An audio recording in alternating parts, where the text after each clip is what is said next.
পশ্চিমবঙ্গ সরকার রাজ্যের প্রতিটি পরিযায়ী শ্রমিকদের আর্থিক সুরক্ষা এবং সামাজিক স্থিতিশীলতা প্রদানের লক্ষ্যে এক যুগান্তকারী পদক্ষেপ গ্রহণ করেছে।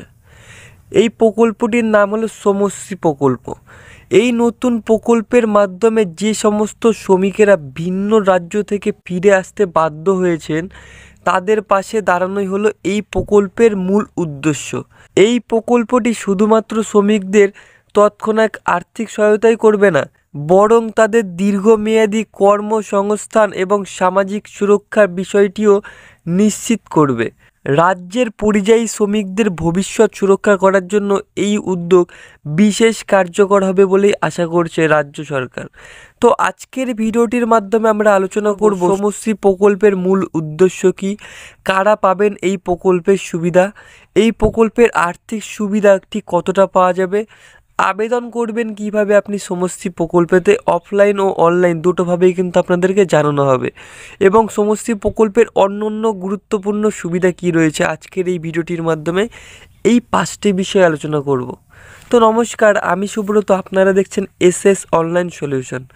আপনাদের সকলের কাছে ছোট্ট একটি রিকোয়েস্ট করতে চাইছি, আপনি যদি আমার চ্যানেলে নতুন হয়ে থাকেন তবে চ্যানেলটি প্লিজ সাবস্ক্রাইব করে পাশে রাখা বেল নোটিফিকেশনটি অন করে রাখবেন পরবর্তী সরকারি প্রকল্প ভিডিও সবার আগে পাওয়ার জন্য। তো চলুন বেশি কথা না বাড়িয়ে ভিডিওটি শুরু করা যাক।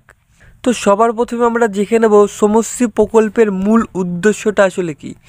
এই প্রকল্পের প্রধান লক্ষ্য হলো পরিযায়ী শ্রমিকদের পশ্চিমবঙ্গে ফিরে আসার পর তাদের প্রাথমিক খরচ চালানো এবং রাজ্যে নতুন কাজ খুঁজে পেতে সহায়তা করা। অনেক সময় শ্রমিকেরা ভিন্ন রাজ্য থেকে ফিরে এসে আর্থিক সংকটে পড়েন এবং তাদের পরিবারের ভরণ পোষণ করা ঠিক কঠিন হয়ে পড়ে।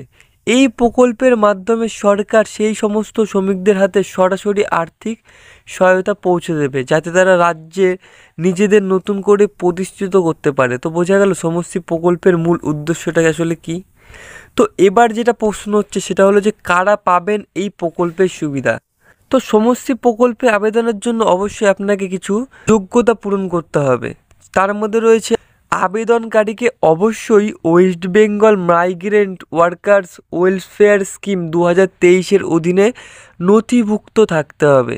শুধুমাত্র যে সমস্ত শ্রমিকেরা ভিন্ন রাজ্য থেকে পশ্চিমবঙ্গে ফিরেছেন তারাই এই প্রকল্পের জন্য আবেদন করতে পারবেন। আবেদনকারী শ্রমিক অথবা তাদের বাবা মায়ের ভোটার কার্ড অথবা আধার কার্ড অবশ্যই পশ্চিমবঙ্গের হতে হবে, যা তাদের রাজ্যের স্থায়ী বাসিন্দা হিসেবে প্রমাণ করবে। তো এবার যেটা প্রশ্ন, এই প্রকল্পের আর্থিক সুবিধা কতটা পাওয়া যাবে। এককালীন সহায়তা হিসেবে ভিন্ন রাজ্য থেকে ফিরে আসা যাতায়াতের খরচা হিসেবে প্রত্যেক শ্রমিককে এককালীন 5,000 টাকা প্রদান করা হবে, মানে একবার 5,000 টাকা দেবে। এবং মাসিক ভাতা হিসেবে রাজ্যে ফিরে আসার পর নতুন কাজ পাওয়ার আগে পর্যন্ত শ্রমিকদের প্রতি মাসে 5,000 টাকা দেবে। এই ভাতা সর্বোচ্চ 1 বছর পর্যন্ত পাওয়া যাবে, অথবা যতদিন না সরকার তাদের জন্য কোনো কাজের ব্যবস্থা করে দিচ্ছে। তো বোঝা গেল এইখানে এককালীন 5,000 টাকা পাওয়া যাবে এবং প্রত্যেক মাসেও 5,000 টাকা পেয়ে যেতে পারে, এবং সর্বোচ্চ এই ভাতা কিন্তু 1 বছর পর্যন্ত পেতে পারেন, এবং যতদিন না আপনি বাইরের থেকে এসে এই পশ্চিমবঙ্গ রাজ্যে নির্দিষ্ট কোনো কাজ খুঁজে পাচ্ছেন ততদিনও কিন্তু আপনি 5,000 টাকা করে প্রতি মাসে ভাতা পেতে পারেন। তো এবার আপনি আবেদন করবেন কিভাবে শ্রমশ্রী প্রকল্পে সেটা কিন্তু জানবো। তো শ্রমশ্রী প্রকল্পের জন্য কিন্তু আপনি দুভাবে আবেদন করতে পারেন, একটা অফলাইন, একটা হলো অনলাইন। তো সবার প্রথমে আমরা জানবো অনলাইনে আবেদন। শ্রমশ্রী প্রকল্পের জন্য সরাসরি www.কর্মসাথী.gov.in ওয়েবসাইটে গিয়ে অনলাইনে আবেদন করতে পারেন। ভবিষ্যতে এই প্রকল্পের জন্য একটি পৃথক ওয়েব পোর্টালও চালু করার পরিকল্পনা রয়েছে রাজ্য সরকারের। তো এই যে পোর্টালটি রয়েছে, এই পোর্টালটি অর্থাৎ এই ডেসক্রিপশানে কিন্তু আমি এই লিঙ্কটি দিয়ে রাখবো, আপনি কিন্তু সরাসরি সেখানে যেয়ে আবেদন করতে পারবেন। এবং সহজ সরল পদ্ধতি হলো অফলাইনে আবেদন। তো এবার জানবো আমরা অফলাইনে কিভাবে আবেদন করবেন। যে সমস্ত শ্রমিকদের অনলাইনে আবেদন করতে অসুবিধা হবে তাদের জন্য রাজ্য সরকার বিভিন্ন স্থানে বিশেষ ক্যাম্প আয়োজন করবে। এই ক্যাম্পগুলিতে গিয়ে অফলাইনে আবেদনপত্র জমা দেওয়া যাবে, যেমন দুয়ারে সরকার, এই পাড়ায় আমাদের পাড়া আমাদের সমাধান এখানে কিন্তু হচ্ছিল।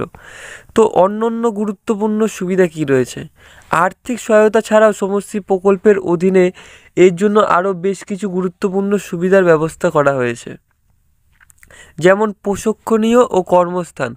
উৎকর্ষ বাংলা প্রকল্পের মাধ্যমে শ্রমিকদের যোগ্যতার ভিত্তিতে বিভিন্ন বিষয়ে প্রশিক্ষণ দেওয়া হবে। এছাড়াও উদীয়মান স্বনির্ভর কর্মস্থান প্রকল্পের অধীনে স্বনির্ভরতার জন্য 50,000 টাকা পর্যন্ত আর্থিক সহায়তা এবং বিভিন্ন সরকারি নিগমের মাধ্যমে ঋণের সুবিধাও পাওয়া যাবে এই সমষ্টি প্রকল্পের মাধ্যমে।